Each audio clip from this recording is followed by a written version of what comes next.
বর্ধমান স্টেশনে পদপিষ্ট হয়ে অন্তত 10 থেকে 15 জন আহত। এই মুহূর্তের সব থেকে বড় খবর, ছুটির সন্ধ্যায় বড়সড় দুর্ঘটনা ঘটল বর্ধমান রেল স্টেশনে। বর্ধমান স্টেশনে পদপিষ্ট হয়ে আহত একাধিক যাত্রী। রবিবার ছুটির সন্ধ্যায় বড়সড় দুর্ঘটনা।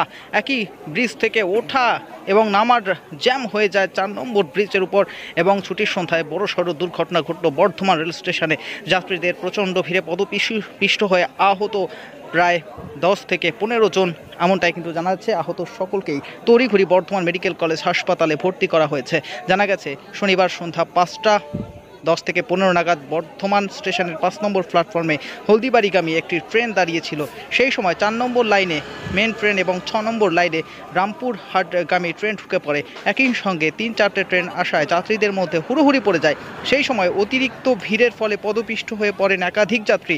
রেল পুলিশ এবং স্টেশন কর্তৃপক্ষের উদ্যোগে আহতদের উদ্ধার করে হাসপাতালে পাঠানো হয়েছে। ঘটনাকে কেন্দ্র করে চাঞ্চল্য সৃষ্টি হয়েছে বর্ধমান স্টেশন চত্বরে। এই মুহূর্তে ঘটনাস্থলের ছবি যেমনটা আপনাদের সামনে তুলে ধরছি।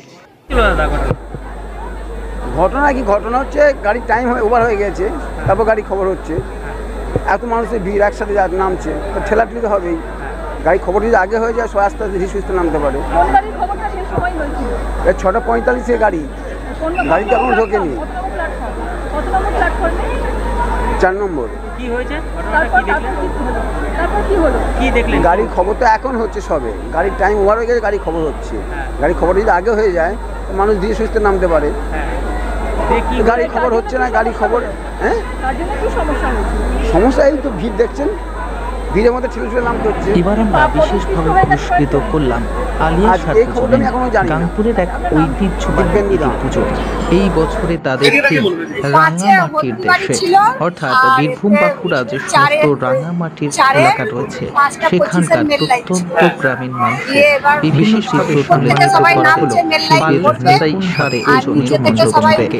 এই বছরে তাদের বিভিন্ন প্রকৃতির বন্ধনে শান্তি আছে এবং পাশাপাশি অর্থাৎ প্রকৃতির মধ্যে আদিবাসী সম্প্রান্ত গ্রামের মানুষ এই সবভাবে তাদের তুলে ধরা হচ্ছে জীবিকা নির্বাহ করে কিভাবে তাদের এই বিশেষ ছবি যেমনটা প্রকাশ করে। সেই ছবি কিন্তু গোটা প্যান্ডেলভাবে সজ্জিত হয়েছে গোটা প্যান্ডেল চত্বর, এবং যেখানে আপনি এলে সত্যি যেন শান্তির স্পর্শ পাবেন। চারিদিকে সাদার উপর কাজ করা হয়েছে। উদ্যোক্তারা জানান, যেহেতু সাদা শান্তির প্রতীক, তাই আমরা মায়ের মূর্তি থেকে শুরু করে গোটা প্যান্ডেল সাদা রঙের কাজ করেছি। সেই ছবি এই মুহূর্তে তুলে ধরছি আপনাদের সামনে। কি জান না, ঘটনাটা একটা স্ট্যাম্পেড হয়েছে শুনলাম, আমি ছিলাম না সেই সময়, এখন এসে শুনলাম। কিন্তু এই জিনিসটা যদি পরিকল্পনা মাফিক করে অ্যানাউন্সমেন্টগুলো ঠিকঠাক করে তাহলে এই জিনিসটা হয় না। যেটা হচ্ছে এই একটু আগে দেখুন কটলাইন লোকাল 6:45, জাস্ট 6:45 অ্যানাউন্সমেন্ট করলো, ওখানে পুরো প্যাসেঞ্জার লাইন দিয়ে দাঁড়িয়ে। এবার যখনই অ্যানাউন্সমেন্টটা করছে হুড়োহুড়িতে নামানামি হচ্ছে, তখনই ঘটনাগুলো ঘটছে। সেটা যদি একটু অ্যানাউন্সমেন্টগুলো আগে করে, ওরা শিডিউলগুলো আগে করে, তাহলে এই জিনিসটা হুড়োহুড়িটা হয় না।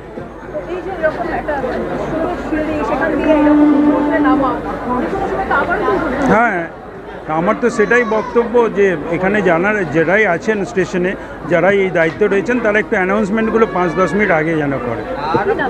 আসিফুর রহমান মানে নামার পর সব মিলে চাপগুলো উপরে চাপার তলে হলদিবাড়ি ঢুকেছে, তারপর আসানসোলটাও দিচ্ছে, রামপুরহাটটা ঢুকেছে তোমার 6-এ। সবাই 5টা পজিশন মেল লাইন 5টা পজিশন ছুটে ছুটে সব নামছে। এবার আর এই থেকে 5টা পজিশন নেমে সব ওঠার জন্য যাচ্ছে। কটার সময় ঢুকেছিল ওটা? 5:20 তোমার 5:20 বা 5:15 হতে হবে। হ্যাঁ, ঢুকেছিল। তারপরে নামার ঠেলানি করতে যাবে, তারপরে অত কিছু হবে না। আমি দাদাটা বললাম যে যা তুমি দেখো কি হচ্ছে, ওগুলো ঠিক আছে যাচ্ছেন। তারপরে যখন গেল একটা মেয়ে ছেলের গায়ে সবগুলো চেপে পড়লো, মানে পদপিষ্ট হয়ে গেছে। হ্যাঁ, কতজন মতো আহত হয়েছে? এই হাজার ছিল 10-15 জন। হ্যাঁ, মিলতে হবে। এরকম ঘটনা কি প্রায় ঘটে না? না, প্রায় বলতে পারছি না, আমি তো প্রায় ডিউটি করি না, আমার ডাকে তাহলে আমি ডিউটি আজকে যখন ঘটনাটা ঘটেছে 5:20 হ্যাঁ, কি নাম? আমার নাম প্রেম রাজবংশী। প্রেম রাজবংশী।